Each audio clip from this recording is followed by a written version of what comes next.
छठ पूजा में गरीब माँ की मन्नत।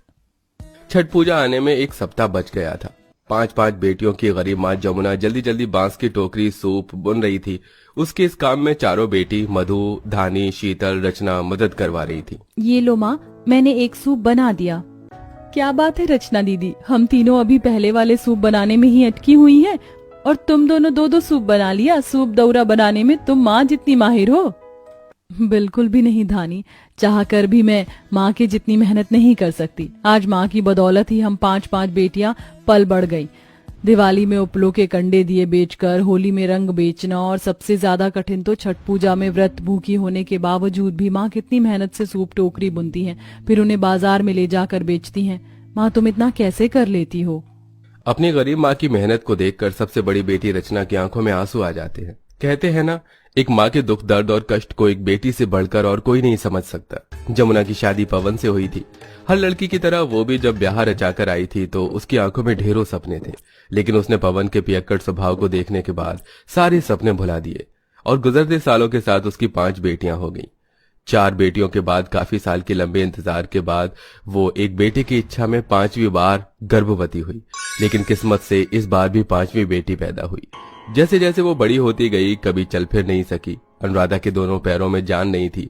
ऐसे में वो बेचारी मौसम के हिसाब से बाजार लगाकर 2 वक्त की रोटी का गुजारा बड़ी मुश्किलों से कर पाती थी।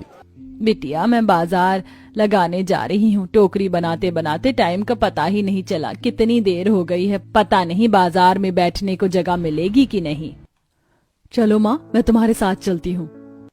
नहीं नहीं बिटिया, तुम लोग घर में रहो, मैं बेच आऊंगी।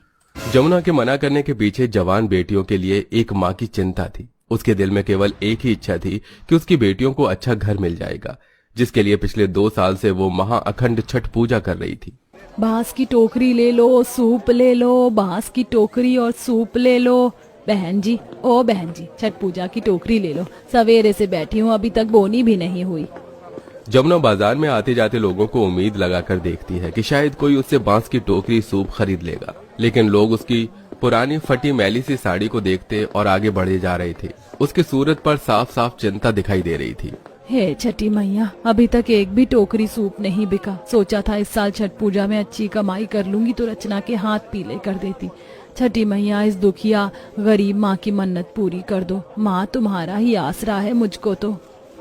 छठ के उस चहल पहल भरे बाजार में वो गरीब बेबस लाचार माँ खुद में बेहद अकेली थी, क्योंकि उसे अपनी बेटियों का कन्यादान खुद करना था।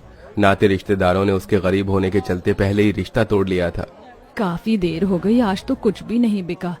मुझे घर चलना चाहिए, अब बाजार भी उठने लगा है। बोझिल मन के साथ जमुना घर आ गई, जहाँ 5 बेटी माँ के आने का इंतजार कर रही थी। माँ आप आ गई? वो सुशीला काकी न्योता दे के गई है, उनके बेटे की शादी है कल। फिर तो वहाँ भोज खाने को मिलेगा ना धानी दीदी, मैं तो पूरी पुलाव और रसमलाई खाऊंगी। गरीबी में जमुना अपनी 5 बेटियों में से किसी की ख्वाहिश को पूरा नहीं कर पाती थी।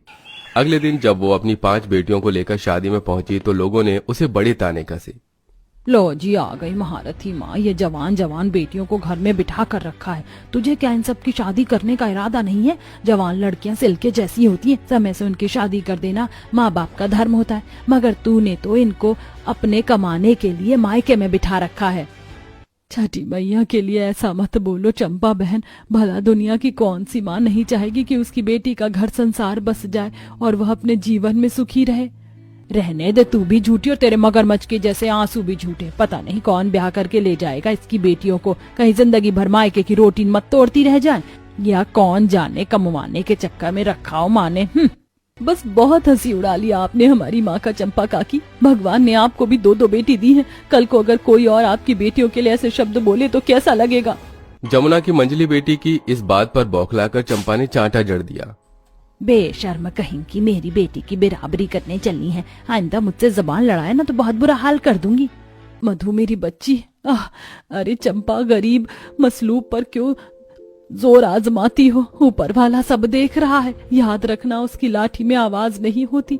और रही बात मेरी बेटियों की शादी की, तो मुझको मेरी छठी मैया पर पूर्ण विश्वास है, वो मेरी बेटियों के लिए अच्छा घर देंगी। चलो बेटी। लोग जमाने की बात 5 बेटियों की उस गरीब माँ के सीने पर तीर के जैसे चुभ रही थी। जमुना मन में दुख लिए अपनी बेटियों के साथ मढ़ई में लौट आई और अगले दिन फिर से बाजार लगाया। मुश्किल से 2-4 टोकरी बिक पाई। इसी तरह से दिन गुजर गई और छठ पूजा आ गया। जमुना ने जो भी जितना भी कमाया था वो छठ पूजा के फल पकवान बनाने में लग गया। सब औरतें सज कर संवर कर छठ घाट जा रही थी, जिसकी जितने में सामर्थ्य थी, कोई कार में बैठकर तो कोई बाइक पर बैठकर, जबकि वो गरीब माँ सिर पर टोकरी उठाए भूखी प्यासी नंगे पैर छठ घाट जा रही थी। जय छठी मैया की, जय छठी मैया की, जय छठी मैया की, जय छठी मैया की। छठ घाट पहुंचकर आंचल पसारे वो पानी में खड़ी बिलक बिलक कर मन्नत मांग रही थी। छठी मैया, सुना है जो कोई भी सच्चे मन से छठ व्रत करता है तुम उनकी मन्नत पूरी करती हो मैया। मैं निर्धन माँ आंचल पसारे मन्नत मांगती हूँ, मेरी चारों बेटी की शादी हो जाए और मेरी अपाहिज बेटी चल फिर सके। इस निर्धन की झोली भर दो मैया। अगले दिन भी जमुना ने इसी प्रकार सूर्य देवता को पानी में खड़े रहकर अर्घ देकर मन्नत को दोहराया। इस प्रकार छठ पूजा बीत गई। छठी मैया, आज तुम अपने घर लौट जाओगी। मेरी आशा है कि मुझ गरीब दुखिया माँ की मन्नत तुम जरूर पूरी करोगी। इसी चिंता में जमुना अपनी 5 बेटियों के साथ घर चल पड़ी। उसकी विनती साक्षात छठी मैया तक पहुंच चुकी थी। मैं तुम्हारी मन्नत को अवश्य ही पूर्ण करूंगी जमुना, लेकिन तब जब तुम मेरी परीक्षा में सफल होगी। ये बोलकर छठी मैया एक बुजुर्ग भिखारन के भेष में छठ घाट पर आती हैं, जहां लाखों हजारों की तादाद में छठ पूजा किए भक्तों की भीड़ थी। छठी मैया हाथ पसारे सबसे प्रसाद मांगती हैं। सुनो बेटी, अरे ओ बेटी, 2-4 ठेकुआ पूरी का प्रसाद मुझको भी दे दो। बुढ़िया के बुरे भेष को देखकर औरत दुत्कारते हुए दूर भागने लगी।